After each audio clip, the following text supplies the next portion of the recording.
life is way too much. These cards is way too much. Y'all talk way too much, and then y'all hate on us. I'm too hot, I'm too cold, I'm too bold, I'm too lit. On 2 chains, hold 2 lanes with 2 hammers. For a little while and everything like that. Do you still have that hunger to get in the ring and still cook shit? Like watching what's going on? Look, I'm feeling violent like Bobby Knight coaching a hockey fight. You know what I mean? Like, all it is a switch, like, and it turns on. I've been doing this so long. Like, it's what I do best. It's like I can talk this music shit all day, but I'm still like, what I do best is battle rap at this point. So it's like, come on, if that switch got to get turned on, it's like, what's gonna take to turn that switch on? It's already on. You know what I'm saying? Because like I said, I've been cooking and I got so much shit in the bag. It's already on. It's just the fact of I'm just focused on doing this right now. You know, I can't really sit here and say battle rap is something that, yeah, let me just say it's already on. That's okay. The best way to put it. Are we know, you know, in the past you was booked at Battle Mook and things of that nature, and you know, we've seen Sean call you out, we've seen the Rum Nitty call outs, all of that. They were hot at the moment, but you never, like, I guess it never actually manifests into reality. Yeah, nah, it did. Last Gnome, they called me for Rum Nitty last minute, and I just felt like it was a little disrespect because we never handle business like that. I've already talked about that publicly, and that's the last time I talked about booking anything with Sean or Nitty was last Gnome with URL and them, and then we talked about it after for the future, but not no date. And then, you know, I dropped a blog saying how I felt about, you know, them doing unfair contracts in the Mook battle. You know, whatever happened to that. I see Mook out here. We talked about it. He said he don't know what happened. So it makes me further believe, like, I'll leave that at that. Okay. You know what I mean? But that battle didn't happen. I got paid for it. So I wasn't that mad. I was just more mad not having to answer. Is that a battle that can ever be salvaged in a sense? Like, you know what I'm saying? Because I have spoken to Mook and he does act like he doesn't want it anymore for his reason, you know what I'm saying? Or for feeling like whatever that you've done and he doesn't agree with. And you know what I'm saying? But is it just like, just talk for now? Because that's, you and Mook is still one of those battles that should have happened. It's like it's like an ego contest sometimes. Like Mook be in a certain position and he'll say, oh, I don't feel like I want to do it. And then I'll be in a certain position and I'll say, oh, I don't want to do it now. So that's where it's been. And then when it got locked in, like I said, it kind of got lost in the sauce. I ended up doing a 2-on-2 with me and Lux.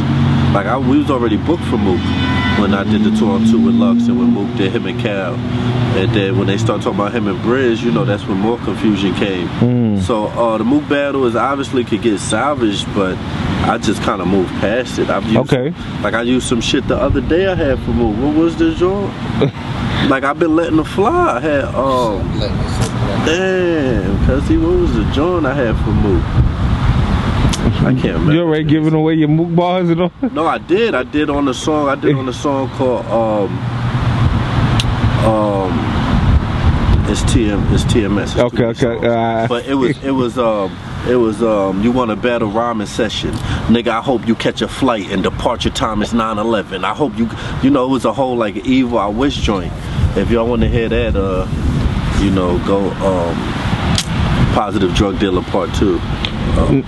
I mean, as far as competition, man, because I know for you guys, man, competition is the driving factor. Of course, business, because you guys are now, like, you know, high-level businessmen, big brands and things of that nature. So business is always important, but I know the competition is what really drives you guys. For sure. It's a three-way street. Like, niggas like the league got to wiggle somehow, the artist got to wiggle somehow, and everybody got to get in where they fit in. So if the two battlers don't agree simultaneously with the league, the battle don't happen. So it's a three-way street.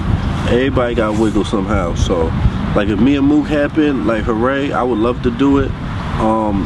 Honestly, just not right now. I'm not really excited because like I said, I've been letting these bars fly and I ain't been focused on Mook. Okay. So, you know, there's one cat in my eye I'm facing and ain't no balls gonna be wasted. So does it have to be Mook when you decide to? Nah, cause I mean, he already moved on and I moved on, so I feel like it's not gonna be Mook. I'm just like, you know, that battle could just be a what-if battle, maybe that just never happens. And I remember the hype too, man. I remember when the highest level of it, where it was like, yo. But, you know, I always felt when it was the highest level of it, he was talking about surf for a long time, and that was never the aim. And I feel like, you know, I don't know, when I was in the kitchen, he wasn't there. So that's just how it worked. Now, is there any battle that you're looking for, or the more important question is, have you and URL come to a term where you guys can make the right terms to where we see you back? Because I feel like there is level of competition that we can see you face. Yeah, that's you know what I'm saying. That's the first and foremost is me and URL.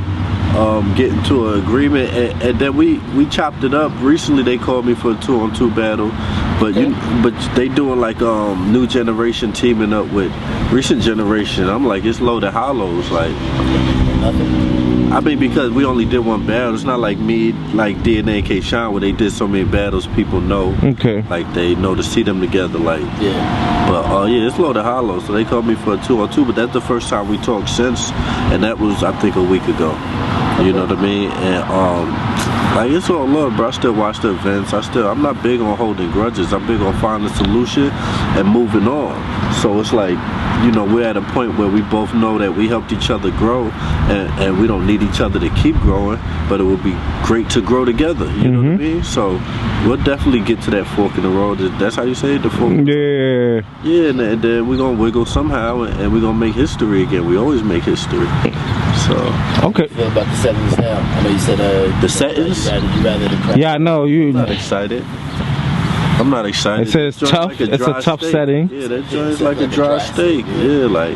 Do you feel like it takes away your superpowers in a sense, like certain levels? I'm saying as a fan. Okay. I have to experience it to say, you know, how it affects me. No, because it seems like it's better for the writers and for the people who might have this, that, and the third, or because that at least that's the narrative. Well, you know what I'm saying? Let me say my opinion. I don't really know what the narrative is. Okay. But my opinion is it's just the distance of, like, Smack is like 6 feet away. Like that messes it up.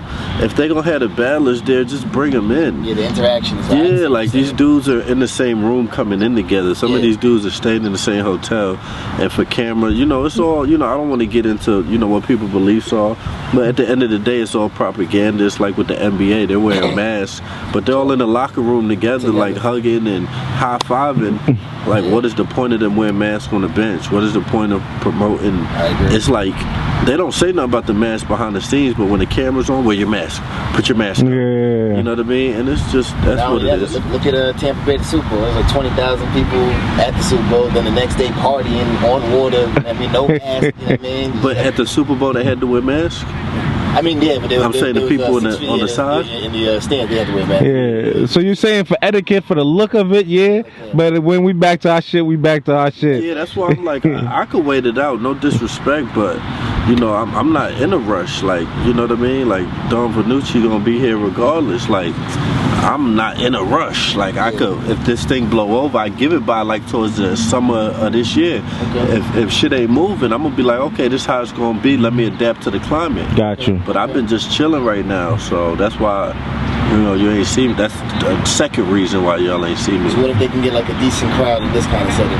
Yeah, that's what I'm saying. I'll even do it in this setting with how me and Arsenal did, where, you know, the people is in, Smack's in. You want a little more close, a little more intimate? Yeah, I'm not trying to battle with Danny Myers, 8 feet. You got B-Dot, 16 feet. And now, how about, you know... B-Dot too, this head is loopy. Elevate.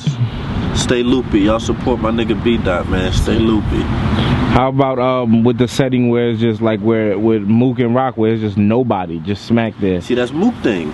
Like, you know what I'm saying? That's how Mook like it. Nah.